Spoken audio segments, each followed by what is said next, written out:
బట్టి నీ వాక్యమును మాకు బయలుపరచు. నా దేవా యేసుక్రీస్తు ప్రభువా, ఏం మాట్లాడదలుచుకున్నావో నేను మాతో మాట్లాడు అయ్యా.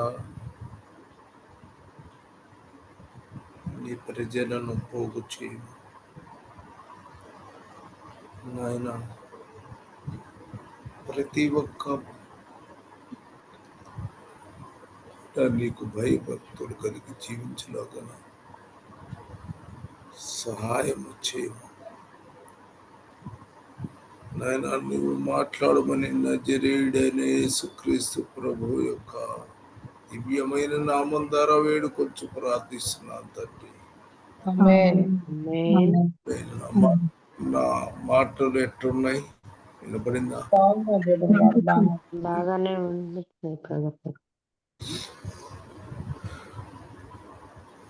అందరూ మంచిగా ఉన్నారా? బాగున్నాం బ్రదర్ గారు, దేవుని కృప వల్ల బాగున్నాం బ్రదర్ గారు. మీరు బాగున్నారా? హ్యాపీగా ఉన్నందుకు సంతోషము. ఎవరికైనా బాగలేకపోయినట్టయితే ప్రభువా యేసుక్రీస్తు ప్రభువా, ఆ సహోదరి బాధలో ఉన్నది నాయనా.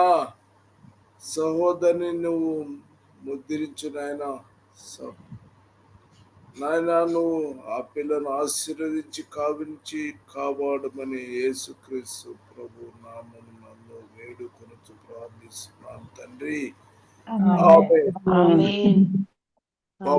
ఆ సహోదరి చెప్పుకోలేకపోయిందండి, అందుకు నేను ప్రార్థన చేయవలసి వచ్చినది.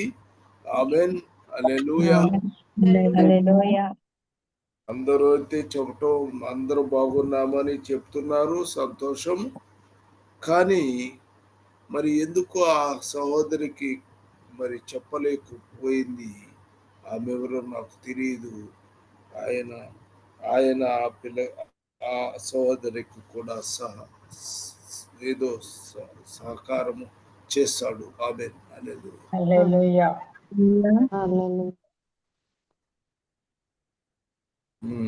ఆయనకు తెలుసు. ఇప్పుడు ఒకవేళ ఆ స్త్రీకి బాగలేదు, నాకు చెప్పలేదు అనుకోండి, కానీ ఆయనకి తెలుసు కదా. ఆయన తెలుసు, అది నాకు తెలియచెప్తాడు. నేను ప్రార్థన చేస్తాను అంతే. ఒకరు అడిగితే చెప్పదు కాదు, అది కరెక్ట్ అయినట్టు విధానం. మనం ప్రార్థన నిజంగా హృదయంలో నుంచి ఆ వ్యక్తికి లోపల నుండి వస్తే అది ఆయన ఎరుగును. ఆయన అక్కడ నుంచి ఇన్స్ట్రక్షన్ ఇచ్చును. ఆమేన్. ఆమేన్. హల్లెలూయా. హల్లెలూయా. హల్లెలూయా. హల్లెలూయా. మొట్టమొదటి కొలస్సీ 4:5 వచనం. 4:5 వచనం. కొలస్సీలకు రాసిన పత్రిక 4వ అధ్యాయం 5వ వచనం. సమయము పోనీయక సద్వినియోగము చేసుకొనుచు సంఘమునకు వెలుపటి వారి ఎడల జ్ఞానము కలిగి నడుచుకొనుడి. ఆమేన్. ఉండాలి.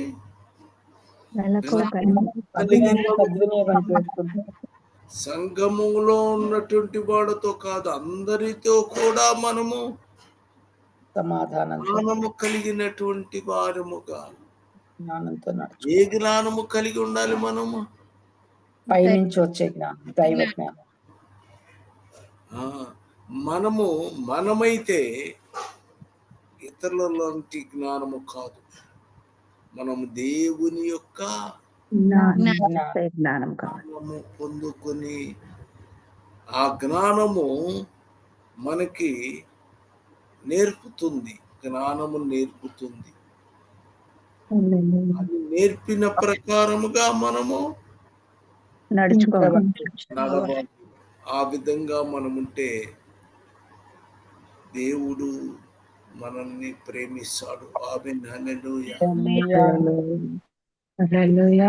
మనల్ని మనం పరిశీలించుకోవాలి. మనల్ని మనము పరిశీలన చేసుకోవాలి. అవును, నేను జ్ఞానము కలిగి ఉన్నానా అంటే ముందు అనేక మాటలు మాట్లాడతాం మనం. టక టక టక టక జ్ఞానము లేని మాటలు మాట్లాడే అలవాటు ఉన్నది. గమనించండి, మాట్లాడటము టక టక టక టక టక మాట్లాడతారు. మాట్లాడేంత అయిపోయిన తర్వాత ఏం చేయాలి? కూర్చొని అరే నేను మాట్లాడాను కదా, ఇలా ఎందుకు మాట్లాడాను అని మళ్ళీ మాట్లాడానేమో, నేను పొరపాటున మాట్లాడాను, ఏ విషయాలు మాట్లాడానో అని అన్ని ఒక్కసారి ఆలోచన చేసుకొని, నో, నేను జ్ఞానము లేని విధముగా మాట్లాడానేమో, దయతో క్షమించు నాయన యేసయ్యా అని. లేదు, నేను కరెక్ట్గా మాట్లాడాను, ఓకే రైట్. అట్లా జ్ఞానము కలిగినటువంటి వ్యక్తులాగా మనం ఉన్నామా లేదా అని పరిశీలన చేసుకోవలసిన అవసరం మనకెంతైనా ఉంది. హల్లెలూయా. అనుకున్నాము, ఇప్పుడు మనం అనుకున్నాండి, రేపొద్దున మనల్ని ఆయన ఇక మన అంతగా మన గురించి లెక్కలేదు కదా. ఇక మనం తప్పు మాట్లాడామంటే ఇక్కడ అర్థమైపోద్ది కదా. ఇక్కడ నేను మంచిగా మాట్లాడామంటే అది ఆయన మెచ్చుకుంటాడు. ఆమేన్, ఆమేన్. కాబట్టి మనము జ్ఞానము కలిగినటువంటి వారుగా మనము నడవవలెను. ఎఫెసీ 5:16 ఎఫెసీ 6:5 సమయమును పోనీయక దినములు చెడ్డవి గనుక మీరు సమయమును పోనీయక ఉపయోగము చేసుకొనుచు అజ్ఞానుల వలె కాక జ్ఞానుల వలె నడుచుకోండి. జాగ్రత్తగా చూసుకోండి. కదా. జాగ్రత్త. కాబట్టి జ్ఞానము కలిగి నడుచుకొనుడి. జ్ఞానం అనేది చాలా ఇంపార్టెంట్. మనం నోరు పారేసుకుంటే మరలా తిరిగి రాదు. ఏ మాట అంటే జాగ్రత్తగా మనం మాట్లాడుకోవాలి. అది చాలా ఇంపార్టెంట్. చాలామంది మరి విశ్వాసులుగా ఉన్నాము కనుక మేము అట్లా మాట్లాడమండి, మేము అసలు కోపముగా మాట్లాడమండి అని అనుకోవచ్చేమో, నాకు తెలియదు. కానీ టకామని కోపం అనేటువంటి క్షణంగా వస్తుంది. వస్తారాదా? వస్తుంది. మనుషులం కదా, మనుషులం కాబట్టి టక్కన కోపం వచ్చేస్తుంది. ఆ కోపం వచ్చినప్పుడు ఏదో టక టక టక టక మాట్లాడతాము. మాట్లాడే తర్వాత చాలాసేపు అయిన తర్వాత మళ్ళా అయ్యో ప్రభువా నేను మాట్లాడానా, అయ్యో నాన్న ప్రభువా క్షమించు నాయనా అని ప్రాధేయపడే వాళ్ళు చాలా మంది ఉన్నారు. ఆమేన్. కాబట్టి అందుకని ముందే జాగ్రత్త పడితే ఎంత జాగ్రత్త పడినా కోపం అనేది తీసుకొచ్చి ముంచేద్దాం మనల్ని. అయినా సరే మనము జాగ్రత్తగా ఉండాలి. జ్ఞానుల వలె నడుచుకొనాలి. ఆమేన్. హల్లెలూయా. దేనికి లోపడకూడదు. కొంతమంది విశ్వ ప్రార్థన చేస్తారు, ఎక్కువ ప్రార్థన చేస్తారు, ఎంత గట్టిగా ప్రార్థన చేస్తారు, అంత బాగానే ఉంటుంది. ఒక్క క్షణం వస్తుంది కోపం. ఆ క్షణంలో జ్ఞానము లేని వివేకము కలిగిన మాటలు మాట్లాడుకుంటారు. జాగ్రత్తగా ఉండాలి. కనీసము ఈ జ్ఞానములే మనము జ్ఞానుల్లాగా నడుచుకోవాలి అని వాక్యము గుర్తు రావాలి. ఆ సమయంలో కనీసం వాక్యం గుర్తుకు రావాలి. వాక్యము మనకి జ్ఞాపకం రావాలి. వచ్చేటప్పుడు వాక్యం చెప్పుకోవాలి. టక్కన ఆపేసుకుంటాము, సమయోచితమైన మాటలు నేర్చు. టక్కన ఆగిపోతారు. ఎవరైనా సరే ఆగిపోతారు. కోపం వస్తుంది, అసలు రాదు.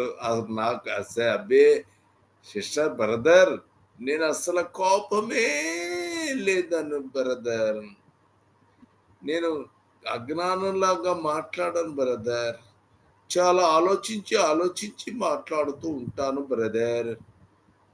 అట్లా, ఓహో, అయితే మంచిది. దేవుడు మిమ్మల్ని దీవించును గాక. ఆమేన్. హల్లెలూయా. మరి జ్ఞానానుసారముగా లేకపోతే జ్ఞానుల వలె నడుచుకొనవలెను. తర్వాత గలతీ 5:5-16 5:5 ఏలయనగా మనము విశ్వాసము గలవారమై నీతి కలిగినను నిరీక్షణ సఫలమగునని ఆత్మ ద్వారా ఎదురు చూపుచున్నాం. దేని ప్రకారం? ఆత్మానుసారంగా. మొట్టమొదటేమో జ్ఞానమును అనుసరించి నడవాలి. ఇప్పుడు ఏం చేయాలి? ఆత్మానుసారముగా ఉండాలి. ఆత్మానుసారముగా అంటే ఆత్మానుసారంగా మనము నడవాలంటే ఎట్లా? విశ్వాసముతో. ఆత్మ లక్షణాలు ఉన్నాయి. అన్ని మర్చిపోయారా? 5:22 ఆత్మఫలము ప్రేమ, సంతోషం, సమాధానం, దీర్ఘశాంతం, దయాళత్వం, మంచితనం, విశ్వాసం, సాత్వికం, మోక్షానిగ్రహం కదా. కాబట్టి ఆత్మానుసారంగా నడవాలంటే ఒక్కొక్క క్యారెక్టర్, ఒక్కొక్క లక్షణము అన్నీ ఉన్నాయి. 1, 2 ఒకళ్ళ చదవండి. ఎందుకు మంచిది, మీరు చదవలేదు. ఏది? ఆత్మఫలం అనగా అయితే ఆత్మఫలం ఏమనగా ప్రేమ అనుసారంగా మీరు నడవాలి. సంతోషము కలిగి ఉండాలి. సమాధానము ఒకరితో సమాధానము కలిగి ఉండాలి. అందరితోనూ సమాధానం. దీర్ఘశాంతము ఇది చాలా ఇంపార్టెంట్. చాలా దీర్ఘశాంతం. కోపాన్ని రానివ్వదు. దయాళత్వము, మంచితనము, విశ్వాసము, సాత్వికము, ఆశానిగ్రహం. ఇటు వాటికి విరోధమైన నియమం ఏది లేదు. కాబట్టి ఇవన్నీ కూడా ఆత్మ అనుసారము మన జాగ్రత్తగా గుర్తుపెట్టుకోవాలి కదా. ఒకటి జ్ఞానం వలె నడుచుకోవాలి. 2 ఆత్మానుసారంగా నడవాలి. ఆ లక్షణాలు అయితే రాశాడో ఆ లక్షణాలన్నిటి ప్రకారంగా నేను నడుచుకునేటట్టుగా ఉన్నానా, ఇంకా ఈ రోజు నేను ఏ విషయాల్లో లోపం కలిగి ఉన్నాను అనే విషయాన్ని మనం పరిశీలన చేసుకోవాలి. ఎందుకంటే ఏదో ఒక విషయంలో తప్పిపోతుంటాము. తప్పిపోయినప్పుడు కనీసం ప్రార్థన చేసుకుని పశ్చాత్తాపపడేటువంటి అవకాశము మనకుంది. ఆమేన్. కాబట్టి ఏదో ఒక విషయంలో తప్పిపోతాం, కానీ మనకి పరిశుద్ధాత్ముడు ఏం చేస్తాడు తెలుసా? మనకి గుర్తు చేస్తాడు. మన విషయంలో నువ్వు తప్పిపోయావు. అవును ప్రభా, నాయనా దయతో క్షమించు నాయనా అని మనం ఆయన్ని అడుక్కునే పరిస్థితి దేవుడు మనకి కలగజేస్తున్నాడు. వాళ్ళకైతే గుర్తురావు. మీరు గమనించండి, ఇప్పుడు వాడు అన్యుడైనటువంటి వ్యక్తి, యేసుక్రీస్తు రక్తంతో కడగబడని వ్యక్తి, వాడికి ఏమి గుర్తురాదు. వాడికి రాదమ్మా. వాడు ఇష్టం వచ్చినట్టు మాట్లాడతాడు, ఇష్టం వచ్చినట్టుగా ఇచ్చేస్తాడు.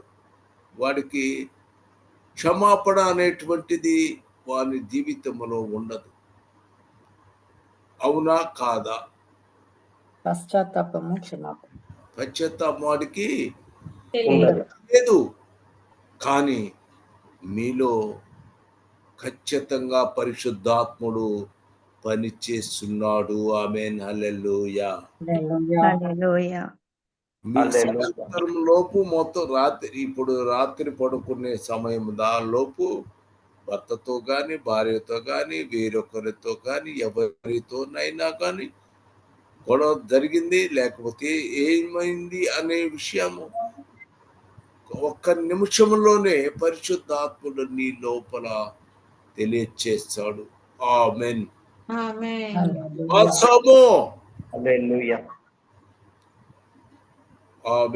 హల్లెలూయా. పరిశుద్ధాత్ముడు అత్యంతంగా నీకు గుర్తు చేస్తాడు. అందుకని ఆత్మానుసారంగా నడవాలి. అప్పుడు నీతో మాట్లాడింది ఎవరు? పరిశుద్ధాత్ముడు నీతో మాట్లాడాడు. ఎమ్మటే లోబడి ప్రభువా ఇలాంటి పొరపాటు నేను చేశాను, దయతో క్షమించని ప్రాధేయపడాలి, ప్రార్థన చేసుకోవచ్చు. ఆమేన్. హల్లెలూయా.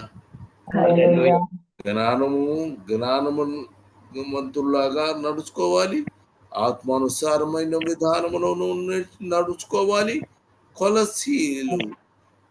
కొలసి 2వ అధ్యాయము 7వ వచనం. 2:7. కావున మీరు ప్రభువైన యేసుక్రీస్తును అంగీకరించిన విధముగా ఆయన యందు వేరుపారిన వారై కట్టబడుచు, మీరు నేర్చుకొనిన ప్రకారము విశ్వాసమందు స్థిరపరచబడుచు, కృతజ్ఞతాస్తుతులు చెల్లించుట యందు విస్తరించుచు, ఆయన యందుండి నడుచుకొనుడి. ఆమేన్. నువ్వు ఎలా ఉండాలి? జ్ఞానం కలిగి నడవాలి, మంచిది. ఆత్మానుసారంగా నడవాలి, మంచిది. మరి క్రీస్తునందుండి, ఆమేన్, నువ్వు క్రీస్తునందుండి ఆయనలో నీవు ఉండాలి. నీవు ఆయనలో ఉండాలి, ఆయన నీలో ఆటోమేటిక్ గా ఉంటాడు. ఆమేన్. అర్థమైందా? నువ్వు ఆయనలో ఉండాలి, ఆటోమేటిక్ గా ఆయన నీలో ఉంటాడు. నీవు ఆయనలో ఉండాలి, ఆయన నీలో ఉండాలి. ఆమేన్. హల్లెలూయా. కాబట్టి క్రీస్తు నీలో నుండి నడవాలి. క్రీస్తు ఈజ్ ఈక్వల్ అభిషక్తుడు, ఆ, పరిశుద్ధాత్మ, పరిశుద్ధాత్మ శక్తి, ఇది క్రీస్తు. కాబట్టి క్రీస్తులో నీవు ఉన్నావు అంటే నీలో పరిశుద్ధాత్మ కావాలి, శక్తి కావాలి, వ్యక్తిగా నువ్వు పొందాలి. ఆమేన్. హల్లెలూయా. హల్లెలూయా. అప్పుడు నువ్వు గ్రహించగలుగుతావు క్రీస్తు నాలో ఉన్నాడా లేడా. ఎట్లా తెలిసింది బ్రదర్? క్రీస్తు నాలో ఉన్నట్టుగా నాకు ఎట్లా తెలిసింది బ్రదర్? ప్రార్థన చేసుకున్నాను, మామూలుగా పోతున్నాను అనుకుంటావు. అట్లా అవసరం లేదు. క్రీస్తు ఈజ్ ఈక్వల్ పరిశుద్ధాత్మను పొందినట్టు నీకు తెలుసు కదా. పరిశుద్ధాత్మను నీవు పొందిన సంగతి నీకు తెలుసు. అట్లానే శక్తి, దేవుని యొక్క శక్తి, పరిశుద్ధాత్మ శక్తి, నీవు అనుభవించగలిగిన శక్తి ఆయన దేవుడు నీకు ఇచ్చాడు కదా. దేవుని ఆత్మ మీకు ఆత్మ వచ్చారు, శక్తి కలిగి ఉన్నారు. కాబట్టి ఇప్పుడు మీరు క్రీస్తునందు ఉన్నారా లేదా? ఉన్నాం. ఖచ్చితంగా క్రీస్తు నందు నేనున్నాను అని చెప్పగలిగిన శక్తి మనకుంది. ఆమెన్. హల్లెలూయా. టైం అయిపోయింది.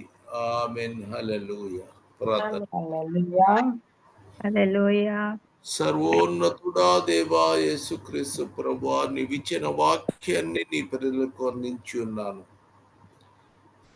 సత్యము కలిగిన వారుగా మా ప్రభు జీవించడానికి సహాయము చేయము తండ్రి.